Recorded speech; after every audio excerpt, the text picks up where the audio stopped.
Clubhouse today. You said it's pretty good. Yeah, man, it was cool. I mean, yeah, one issue is like my brain is wired for podcasts now, and so the speed at which people talk really psychs me out, especially if you're not involved in the conversation. Like if you're involved in it, it's just like doing a podcast, right? So you don't really notice it because you're thinking and processing in real time. But like I was just listening to one with like Greg Lukianoff and Jonathan Haidt afterwards, right? Just like talking about the coddling of the American mind and stuff. Yeah, there's just like random people on it all the time. That's really cool. And like people who have interesting things to say. Yeah, exactly. Yeah. There's a great one by like Barry Weiss and Caitlin Flanagan last night, just talking about like, all the stuff that they've been dealing with recently. Some interesting stuff today. Sam Harris is doing something tomorrow night. Actually, he's like on it finally. So, dude, you gotta just set it up, man. So, and it's iPad or Apple only, I guess. Hey, so yeah. So, what were people talking about? Like, what were you listening to today?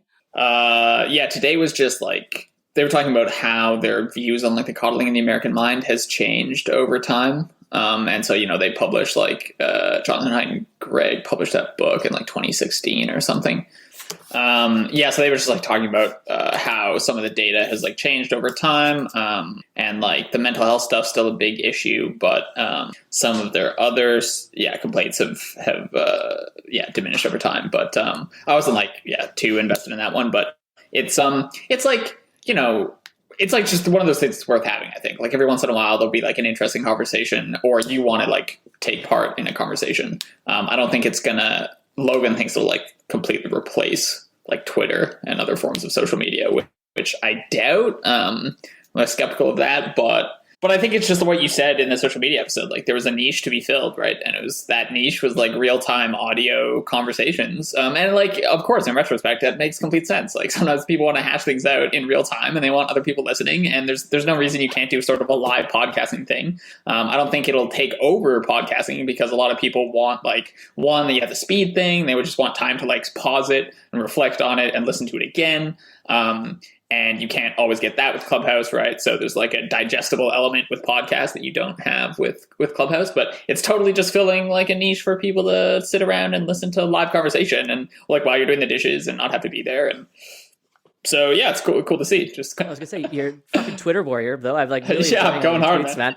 It's so good. I'm ripping. It's like are you finding like you're getting into some interesting conversations and stuff like for networking purposes? Has it been? Man, not yet. I'm just hoping that if I keep tweeting interesting things, I'll eventually have like enough people who are on the lookout that'll generate interesting conversation. I feel like you have to, you got to like overcome the inertia of just being like another random person on Twitter. I have to like make enough people aware of me that people actually care to look. Because like, dude, also it's fucking hard to get followers on Twitter, dude. Like, it's so fucking hard.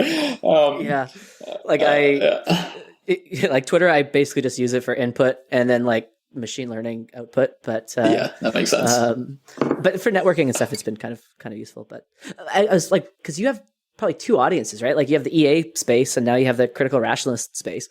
And like, are you finding much cross over? Like there's like Mauricio and Dan who are starting to get into both worlds, but like are people starting to notice like your critical rationalist side in the EA land or not really? I don't know, it's a good question. I think the EAs are just like kind of fed up with me, actually.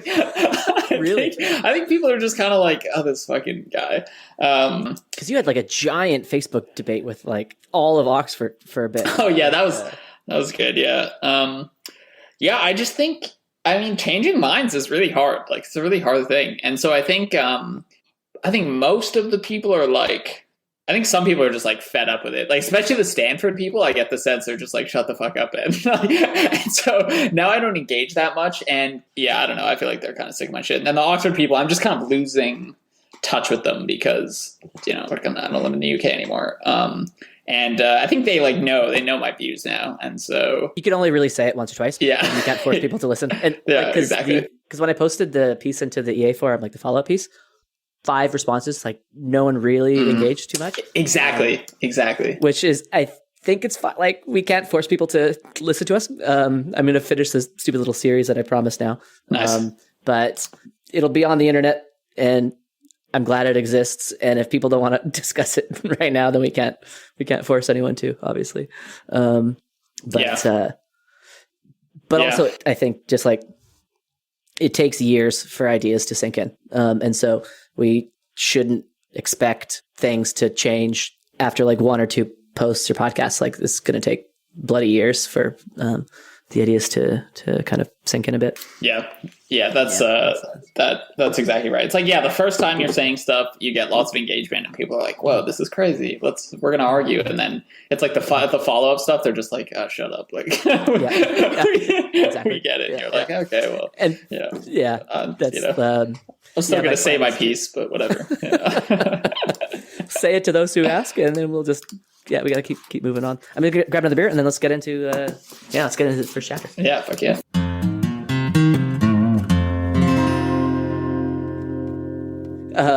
I've spent a lot of time trying to figure out how to explain just what the hell this stupid concept is, because I think it's like the linchpin concept to understanding like all of Popper's work. And have you Googled the Wikipedia article on scientific laws? No. You should look at this, because talking about how deep the misconceptions about science run, read the first sentence of the Wikipedia page about scientific laws. So scientific laws, or laws of science, are statements based on repeated experiment or observation that describe or predict a range of natural phenomena. And then later on, it says, like, laws differ from theories in that they do not posit a mechanism or explanation of phenomena. They are merely distillations of the results of repeated observation. Wow. And this is the Wikipedia page for what a scientific law is. And this is completely wrong. It's completely wrong. And the reason why Popper has focused on the problem of induction in like probably half to like a third of his books is because of how deeply this misconception runs throughout the entire world. And I very rarely have an objection to a Wikipedia page, but if listeners could see your face right now, they would realize how bad it is, right? Wow. Yeah. It's so steeped in verificationism, and like hypotheses and postulates are not laws. They have not been verified to the same degree. Wow. So yeah, I want to try to convey what the problem of induction is to listeners, so that they can be as horrified about the Wikipedia article as you and I are, and then also recognize how deeply these misconceptions go and how widespread and global they are. And so I was like on a walk with Helena just before this conversation, and I tried out my example. So let me try it out on you. So like the setup is you're playing poker, and you are trying to figure out if your opponent is bluffing or not. Let's say that you're trying to infer a tell. So let's say every time I'm bluffing, I start to sweat. And so you see me sweat, and then I bluff. And then you see me sweat, and then I bluff. And then you want to try to figure out what's going on behind the surface, the deeper principle that would be something like, every time Vaden sweats, he's bluffing. And this is what human beings are trying to do all of the time. We're trying to go from some observations. So an observation is that I sweat, then I bluff, and I sweat, then I bluff, to some deeper general principle. The other example I was thinking of, because I was like, when you learn about the problem of induction, it's always like talking about swans and Socrates. And so I think that, like, that's not the most useful way to convey how important this problem is. And so I thought a more contemporary example was The Bachelor. So I've been watching The Bachelor quite a lot recently. You bet on it? That's a fun thing to do. No, but Helena... But okay, so betting on The Bachelor is a perfect example of what we're talking about when we're talking about the problem of induction. Because what you, the viewer, is trying to do is you're trying to see who he's going to pick.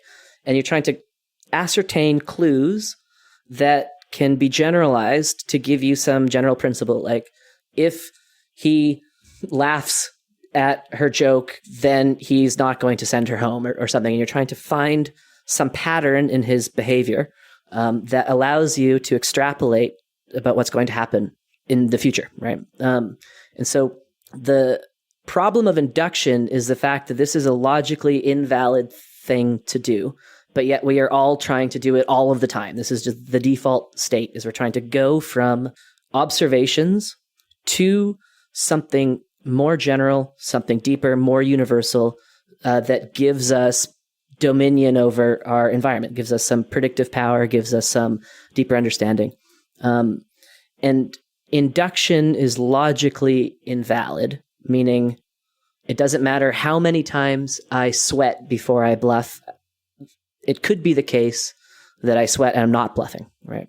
And contrast it to deduction, where deduction is logically valid. So deduction would be, let's just assume the truth of the general thing. So the general thing is when Vaden sweats, he's bluffing, or when Vaden's bluffing, he sweats.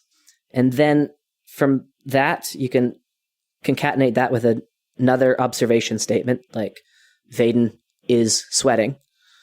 And then you can deduce something useful and true and important and helpful, which is that Vaden is bluffing. So deduction is going like from the general thing to the specific thing. And that is completely logically valid. There's no, if the assumptions are true, then the conclusion will be true. So the problem of induction is the fact that people think we get our knowledge through inductive inference, which is going from observations to the more general thing.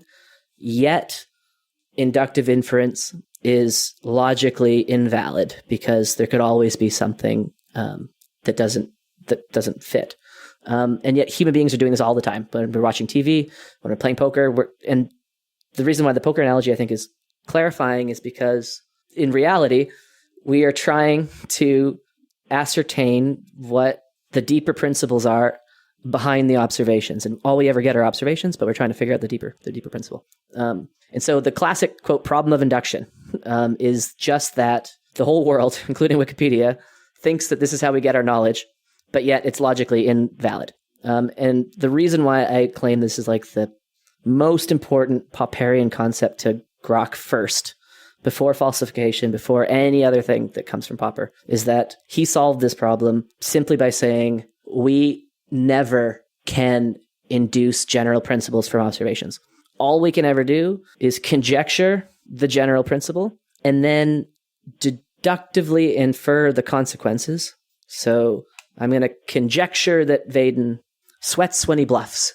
And then the consequence of that would be he's sweating, therefore he's bluffing. And then you can check your consequence against reality, which is I'm going to go all in and holy shit, he wasn't bluffing. So therefore my conjecture was false. And that's Popper's solution to the classic problem of induction. And that's why the title of the book is Conjectures and Refutations. And that's why falsification falls out. And this is why he focuses on the problem of induction and like the logic of scientific discovery and realism and the aim of science and objective knowledge. And like, it's always like the first thing he discusses in his books. And it's so widely not appreciated that if you have read Popper and you understand how simple and elegant his solution is, and then you read Wikipedia and you're like, why have you not understood this simple thing that he's been saying for the last 100 years? You will start to become as irritated by these Wikipedia articles as you and I are. I don't know. So that's my attempted explanation of the problem of induction. What are your thoughts? Yeah, that was fantastic. There's a bunch of stuff came to mind there. One is that you provided a very elegant visualization, I think, of induction versus deduction. So like if you picture a funnel? No, what's the thing that like goes from wide to skinny? Like like a fucking sure. Funnel, that you like pour liquids through or something. Yeah, a funnel. Funnel. Yeah, sure. A funnel. Yeah, it starts wide and it gets skinny. Deduction is the funnel the right way up, right? So it's wide at the top and skinny at the bottom, and so you're starting from the more general, right? So and these more general just take the form of like premises, and then you take these premises and you do some logical operations on them. That's like them going through the funnel, and you get out like a more specific statement that you have inferred, you have deduced from the general. Induction. The problem of induction is like flipping the funnel upside down, and you're starting from specific statements, so these small specific statements, and what you're trying to get out the other end is this broad generalization of these statements that somehow ties them together. So you see a couple specific phenomenon. You see the sun rising every morning for 5 mornings in a row, and then you ask yourself, how can I justify this belief that the sun's going to rise 6 days in a row? So I see, the classic example, like you said, is swans, which we have to talk about, dude. We can't talk about induction and not talk about swans. Yeah. How are people going to understand Nassim Taleb and his fucking black swan thing if we don't talk about swans? Oh my God, we'd be doing such a disservice. So the classic example is like, you see 1,000 swans. I don't know where you're walking when you see 1,000 swans, but swans are numerous in this location. And you see 1,000 swans. And then the question is like, well, we all want to say that the 1,001st swan is going to be white. I mean, my God, we've just seen 1,000 swans. So what logical operation, what principle allows you to be justified in saying this? And as you said, this has been like, people have fought over this for like hundreds of years and still fight over it now. Like you still find tons of blog posts on like the problem of induction. And it's just this question of like, what justifies us in this belief, in saying that the 1,001st swan is going to be white based on the fact that we've seen 1,000 white swans up till now. And Popper comes along and does what he always does so well. And he just says, guys, he just flips the problem. He's just like, this is a pseudo problem. There is no justification, right? All there is us just conjecturing that. It doesn't matter where this conjecture came from. It could be that your grandma told you. We don't care. You're just going to say all swans are white. And then we're going to just see if we're wrong, right? So it's just like this importing this method of trial and error into this process instead of trying to find a super justified reason for believing the 1,001st swan is white.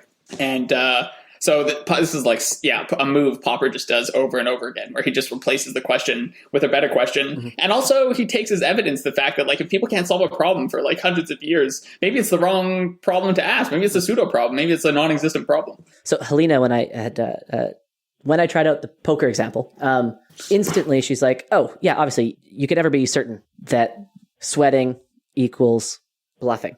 And so she immediately got to the place of like, yeah, you can never be certain about it. And that use of the word certainty is where the Bayesian probabilistic solution to the problem of induction comes in. Because sure, you can never be certain of the conclusion, but perhaps you can say that the conclusion holds with high probability.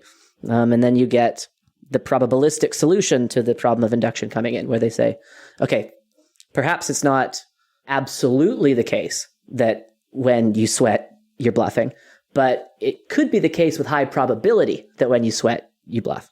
And so the probabilistic solution to the problem of induction is one that's still very widely held in my own field and is what a lot of researchers are banking on that's going to get us to AGI, which is, while it might not be the case that we can infer with absolute 100% confidence and certainty laws of nature, we can get them probabilistically.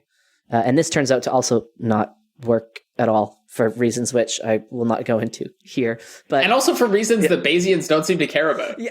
I don't get it. I don't understand what's going on. Like, I'm like an evangelist for for anyone. Vaden has like a super nice piece on his website that is like a very clear articulation of the impossibility of probabilistic induction. And the first time I read this, I found it like, this is so compelling. This is amazing. The world needs to know about this. And so, of course, when I got Twitter and my Twitter warrior self, like I started tweeting this at everyone. Like, take this, take that, thinking I was just going to be changing the world. All these Bayesians were going to be going, oh my God, they're going to be repenting their errors and like starting to read Conjecture and Refutations. And like, no one gives a shit. I don't get it. Like, it's like, I'm showing you this thing is impossible. Like using your own tools, using your own math. And it's like not possible. And people are just like, It's just fucking insane, man. Yeah. They're like, well, my credence in your credence is low, so I don't care. So I guess we should say we're talking about the first chapter in Conjectures and Refutations. And the chapter is split into two pieces. The second piece is the harder piece, and that's all about the problem of induction.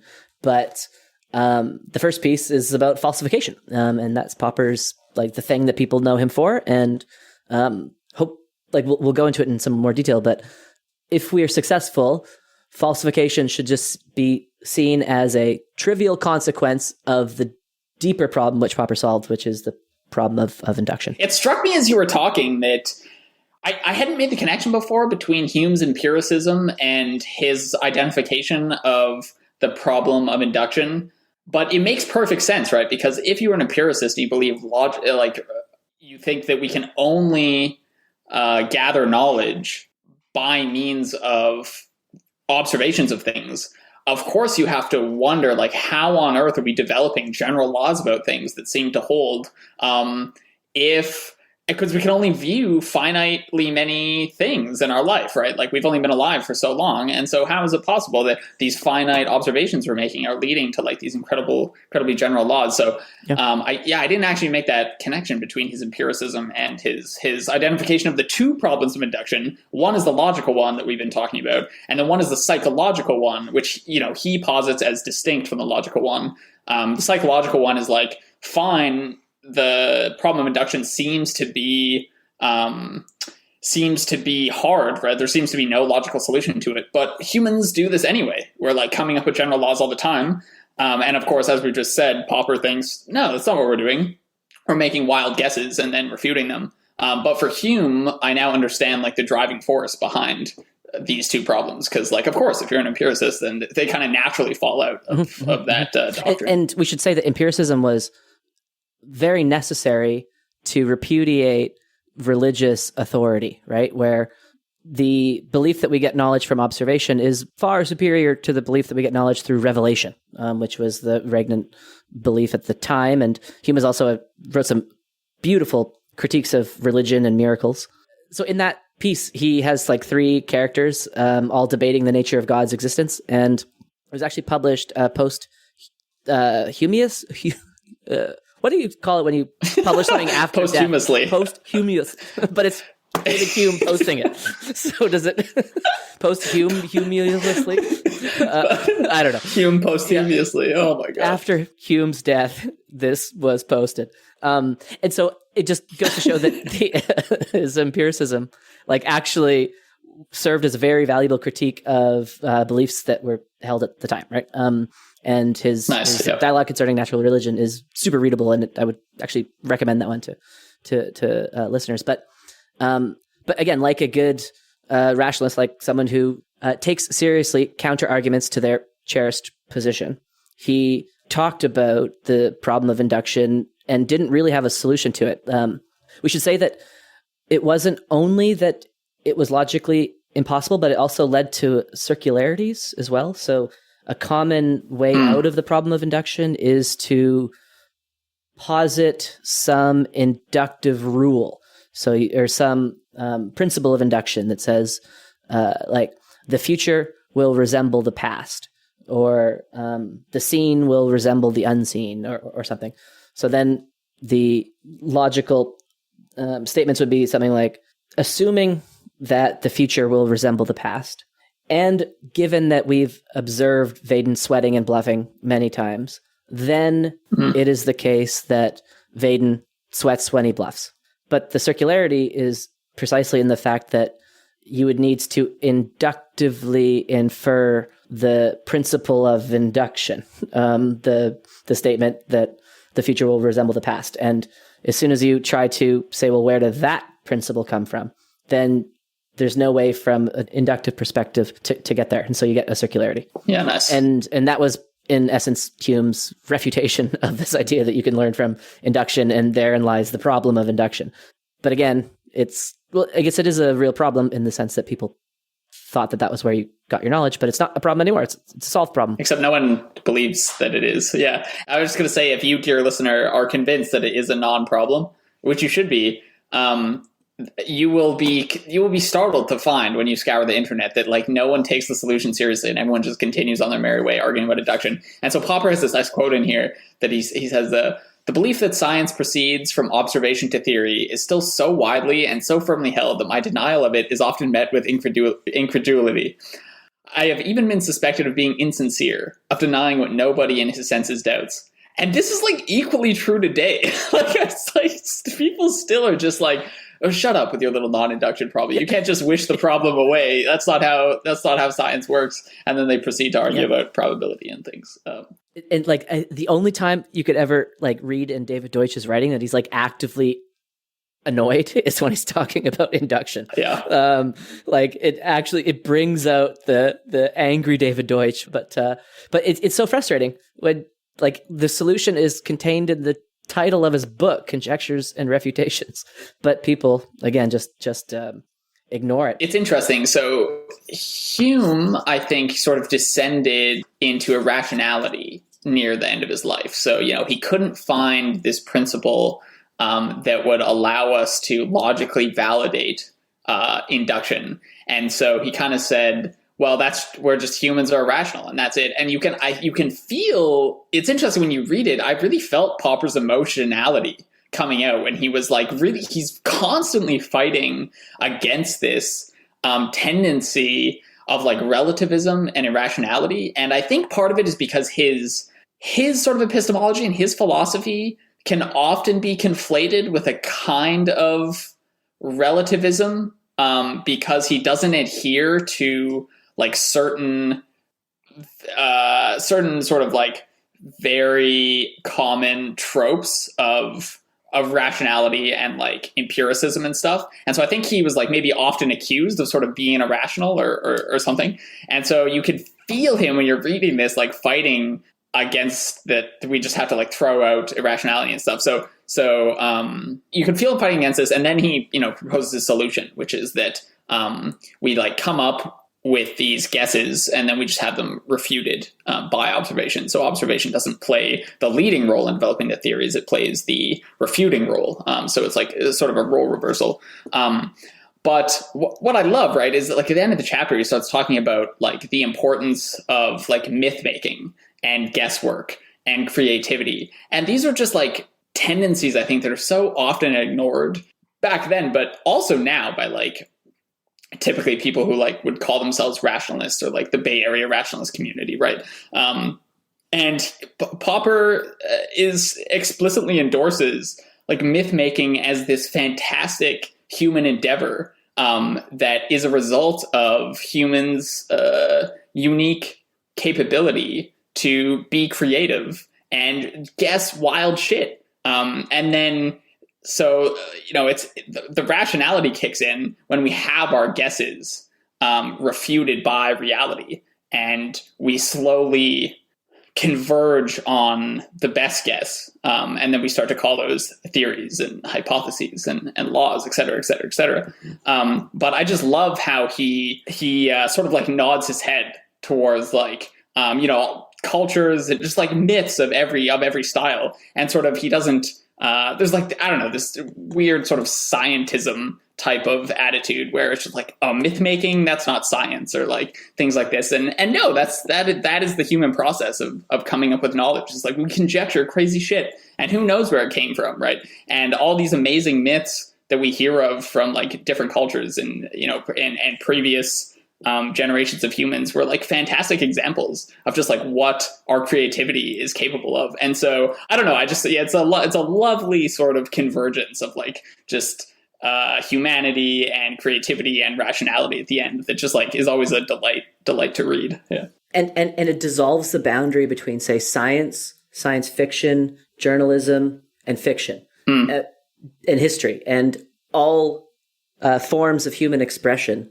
can contribute to our understanding. And so it isn't like there's this hard and fast distinction between nonfiction and fiction when it comes to knowledge, because it's all myth making, and maybe the one difference between fiction and nonfiction is just different stages of the myth. It's like some science fiction can influence science, and it just dissolves all the boundaries, which I love. It isn't like we can only look to the mathematicians for truth. The mathematicians and the artists are all contributing to the myths in their own ways, and what matters is tempering it by criticism in this evolutionary way. But again, it's this like unity of knowledge point, which is I think so important to recognize, that it's not just people with PhDs in the ivory tower who have knowledge. It's journalists, it's bloggers, it's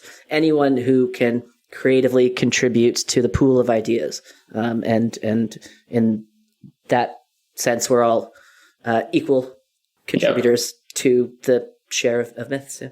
And exactly. Your idea will be proved wrong, and then mine will be proved wrong, but it doesn't matter. They'll all be proved wrong eventually, and that's just like the pursuit of knowledge, right? Is we're all just coming up with crazy guesses, and then slowly converging on truth. It's just it's so refreshing to read. It's just it's amazing. It's beautiful. Okay, fine. Now I'm ready to actually return to the first part of the chapter.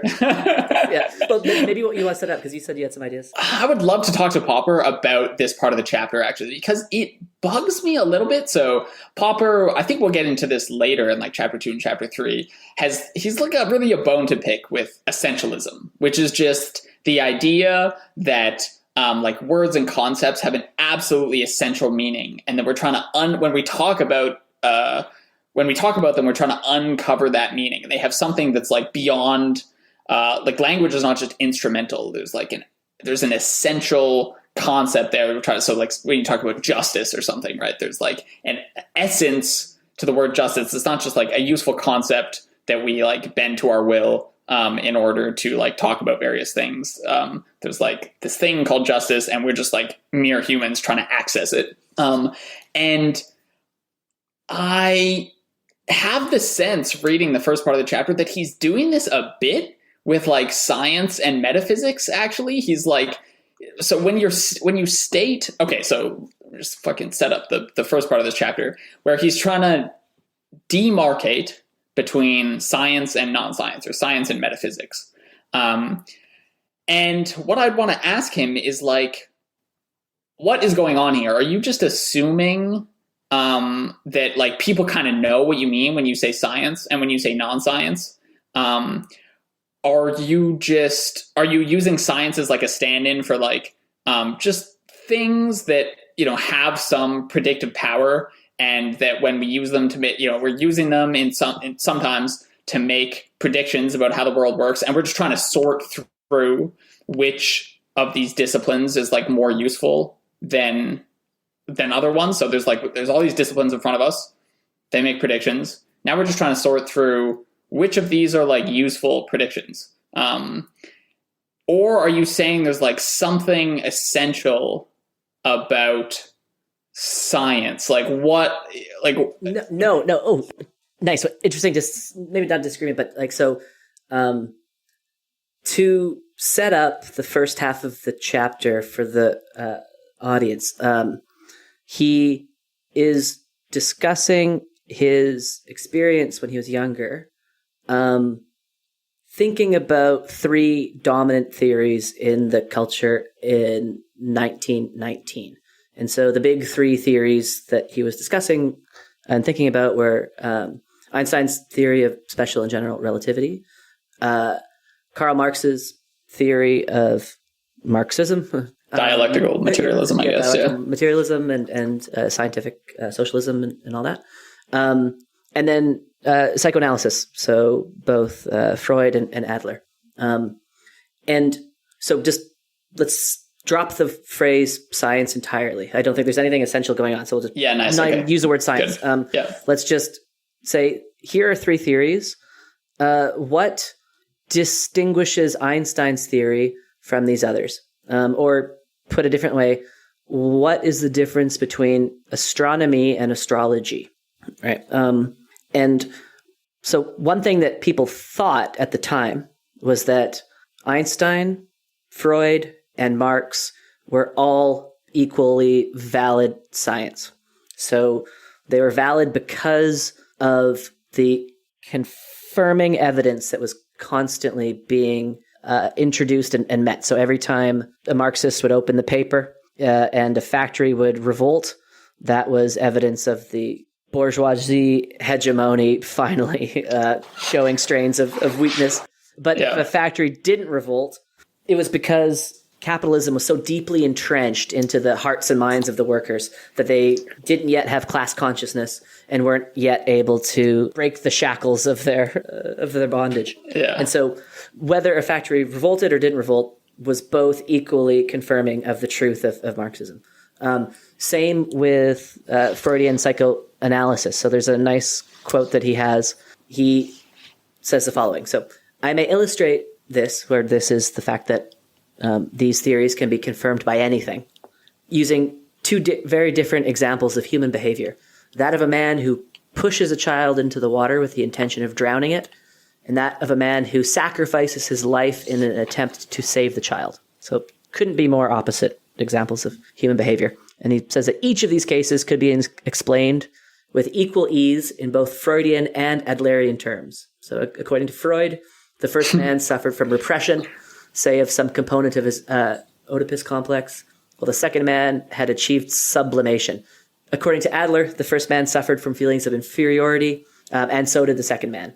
I could not think of any human behavior which could not have been interpreted in light of either theory. It was precisely this fact that they always fitted, that they were always confirmed, which in the eyes of their admirers constituted the strongest argument in favor of these theories. It began to dawn on me that this apparent strength was in fact their weakness. Excellent. So in his demarcation problem, he's not trying to come up with an essential definition of what science is. That doesn't matter. What he's trying to do is say, what is the distinguishing characteristic that separates Einstein's theories from Marx and Freud's theories? And the characteristic, or the main distinction, the important distinction, is that Einstein was able to say, if you go here and you look at this thing, look for this thing, and if you don't see it, my entire life's work is completely false. So more specifically, it was Arthur Eddington going out to look at a solar eclipse off the west coast of Africa in 1919. And if he didn't see light where Einstein said he would see light, then Einstein was completely wrong. And so Einstein's theories took risks, and the verification of his theory only mattered if it could have been falsified. And so to return to your essentialism concern, I don't think it's essentialism because it's not about answering what is the true essence of science. It's a criterion of demarcation. So it's a criterion that says, how do we distinguish between alchemy and chemistry, or astronomy and astrology?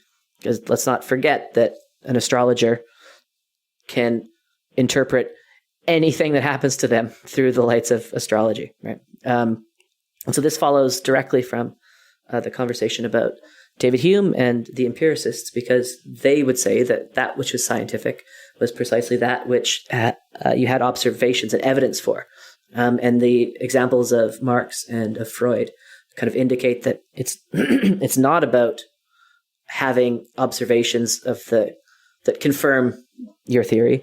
It's about looking to falsify your theory, looking to disprove it. And this is where we get to the problem of induction and all that. But I have a problem with the way I guess he writes it, because he's like assuming that there's this thing called science and there's this thing called metaphysics before explaining the problem. Whereas I think it would have been better to just say, at a given time, there are a set of theories in front of you.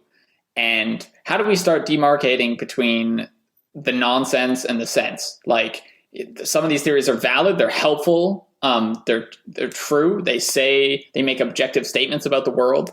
And some of these are just not useful at all. And so we're just trying to demarcate between what's useful and what's not useful. And so I think he should have saved the label science and metaphysics for afterwards. And he says, I'm providing this criteria of demarcation. Now I'm just going to call everything on one side of this science and everything on one side of this metaphysics. I'm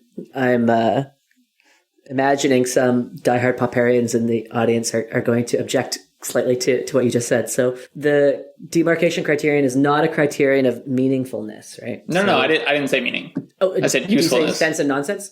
Yeah, so usefulness and sense and nonsense. Well, no, sorry. Sense and nonsense when it comes to the predictive power. Yeah, sorry, I should have caveated that whole thing with, I'm talking in respect to like the extent to which they make predictions. So we have these theories, and seemingly they're all just being confirmed by evidence all the time because of their predictions. And so how do we say which one of these are like good, are valid, are like actually enabling us to get like closer to truth, and which are not? But I think you calling me on the meaning thing is a good point to actually raise, because that is possibly the most common misconception, I think, when people are reading this chapter, is that Popper is saying that theories that are non-falsifiable or less falsifiable are like non-meaningful.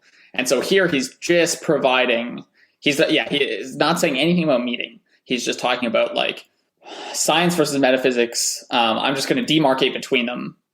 Things can be, there's very meaningful metaphysical theories. And in fact, I mean, the whole criterion of demarcation, right? His whole falsifiability thing is itself unfalsifiable. So, and presumably still meaningful. A common misconception about the falsifiability thing is just what you said. People say, well, you know, Popper's criterion is itself not falsifiable, so blah, blah, blah, blah. And they think they caught him. And that's just like first sign that someone has no idea what the hell they're talking about when they're talking about Popper.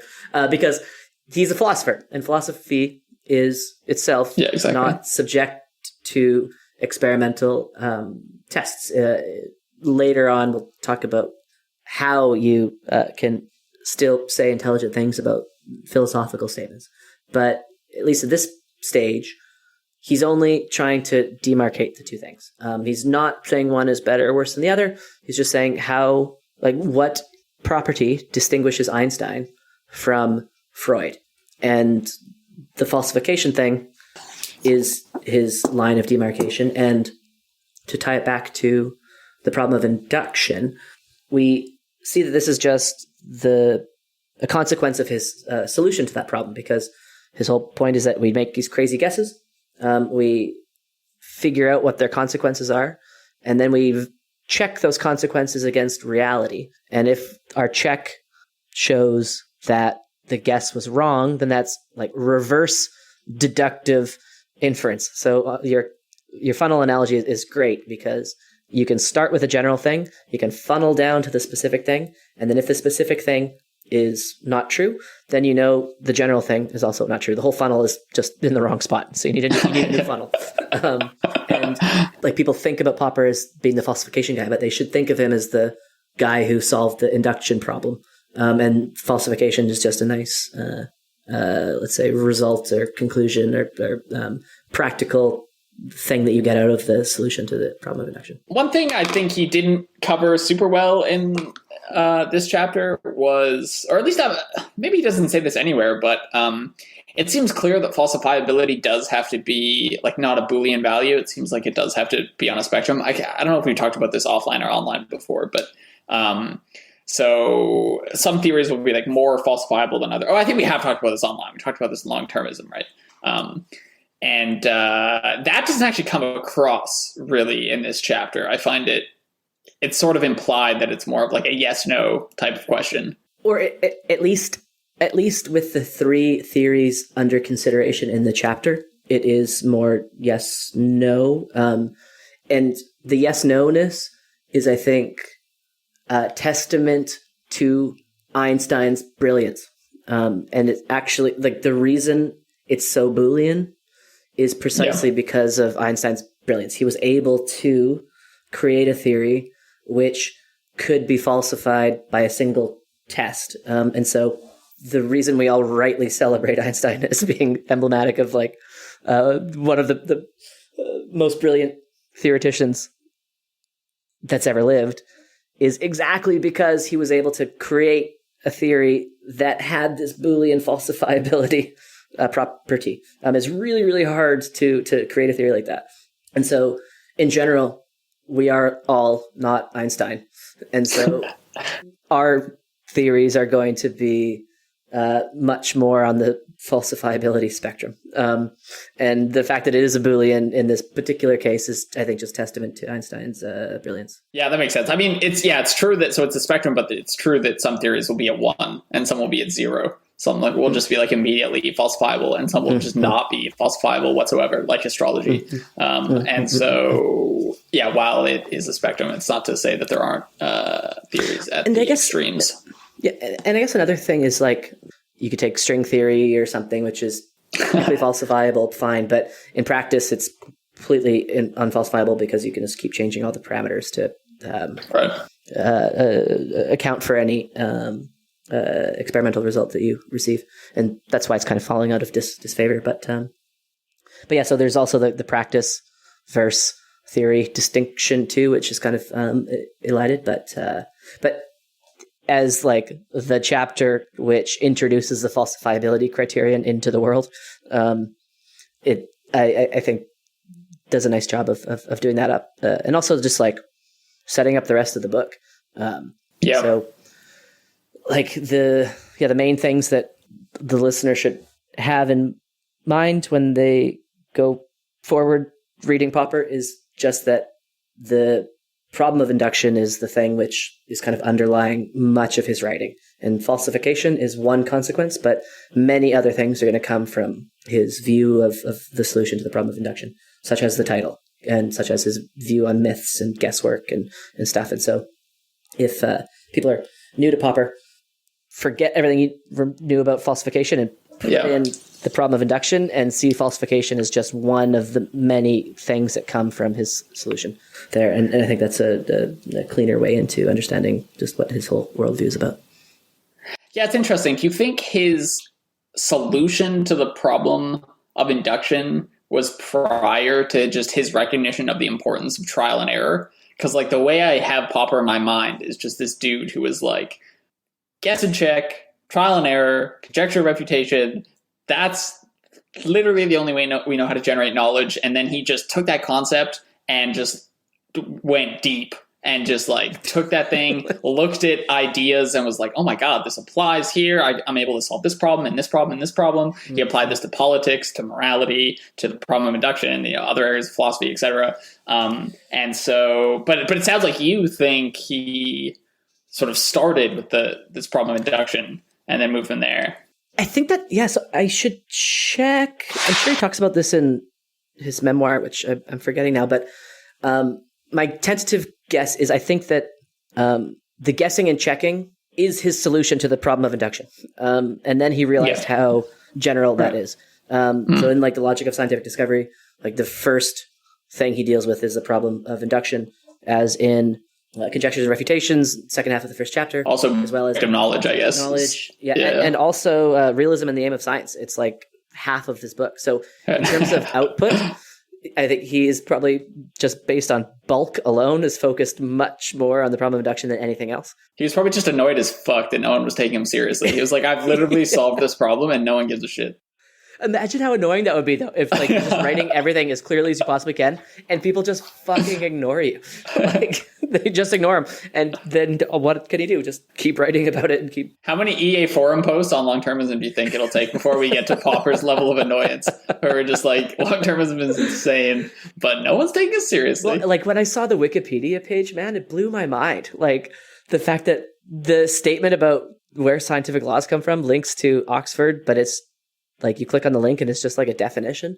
And even Wikipedia is usually pretty great because of the crowdsourcing thing. Especially for math and stuff, actually. Wikipedia is great. Yeah, because there's like a selection effect of like who's actually editing it. Yeah, totally. Yeah, people like to insult Wikipedia, but like I think in general, it's a great source for information. Yeah. But in this particular instance, it really, I think just indicates how deeply held is the misconception. Not to mention that undergraduate philosophy students are taught about the problem of induction as if it's still a problem. Yeah, it's so funny. I was looking up like YouTube videos on the problem of induction in order to try and motivate this little reading group we're holding to get people excited with the problem, because it can seem like a little nebulous at first, Yeah, and totally. All the videos I were looking at would pose the problem and like give examples. And then I was waiting for like the big aha moment, but they're like, but it's not a problem. And it never came. The videos would just end. And they were like, this is a problem and no one knows how to solve it. Game over. And it was like, I was like, what is happening? Someone just needs to edit like 30 seconds onto the end of each of these videos being like, no, actually the problem's solved. And I know it's been solved for a while. Well, and we haven't talked about it, and this is all of machine learning. Like, oh yeah, true. We should talk about that. Yeah. Hoping that if you just give enough data to deep models, enough data to DeepMind, then all of a sudden you're going to get AGI. But what is data? Data is just a sequence of observations. And Popper discusses this in a later chapter where he talks about an inductive machine. And the whole point is that if you give a machine data, you are determining what counts as a repeated observation. So all of the work of theorizing has already been done by the programmer and the data collector. And then it's possible to find statistical correlations in data sets and stuff. Of course, like that's what statistics is all about. But this is not inferring knowledge. This is pattern recognition after the game of selection has already been done, after the hard part's already been taken care of. And so not only is like Wikipedia and therefore the broader scientific community missing the point here, but also the entire field of machine learning and AI, my field, my dear field. If you think that we are going to get AGI based on training data and testing data, then you have not fully digested the significance of the interactability of inductive. Or you just haven't made your neural net big enough. One more layer, baby. That's true. That's all we need. One more layer. But I don't know. I think this is a good summary of the first chapter. There's like a lot more to a lot of gems and a lot of just really brilliant examples that people should read for themselves. But I think the gist we've conveyed. Nice. This is, I think, one of the easier chapters if you get the problem of induction, and I think you're well on your way to understanding the rest of Popper's work. So. Oh yeah. Yeah. Any last loose ends on your? I got nothing. At some point, it would be fun to talk about like verisimilitude, because maybe I could see someone like sitting here being like, "Great, you've told me." Like, you know, you're talking about falsification, you're talking about how to like get rid of theories that aren't very good. But like, then you might have all these ideas, these theories remaining. And like, how do you actually go act in the world if you have like, you just have a bunch of good theories that haven't yet been refuted by any observation? You know, it's like, what if you have 10 theories just sitting around that they can't be refuted yet or haven't been? Like, then what are you supposed to do? How are you supposed to act? And so could be good to broach that at some point. Yeah. My hunch is that verisimilitude doesn't work in the end. Yeah, but exactly. I don't understand all the details. It seems foundationalist to me, and the fact that like Deutsch was very careful to talk about explanations and not verisimilitude, and we can't mathematize which theories we're going to prioritize, gives me makes me suspect that the project's ever going to work. But I think it's been like proven to not work. Actually, I think it's like yeah. But it proves that Popper's human, which is kind of refreshing. So it's nice. Yeah, he fucked up. Yeah, he makes mistakes. Yeah, finally. Exactly. But thanks, man. This was fun. Yeah, sweet. Hopefully, we'll get this out before the Finn and Luca long-termism episode, just to break things up a little bit. Yeah, that'd be good. But, give people a break. Jesus, how much long-termism can one take? One more long-termism episode, and then no more from us. Well, yeah, we'll see. There's at least one more. But if long-termism is true, you're going to have to be hearing about it for the next, 1 billion years, so. All right, man. Well, it was fun.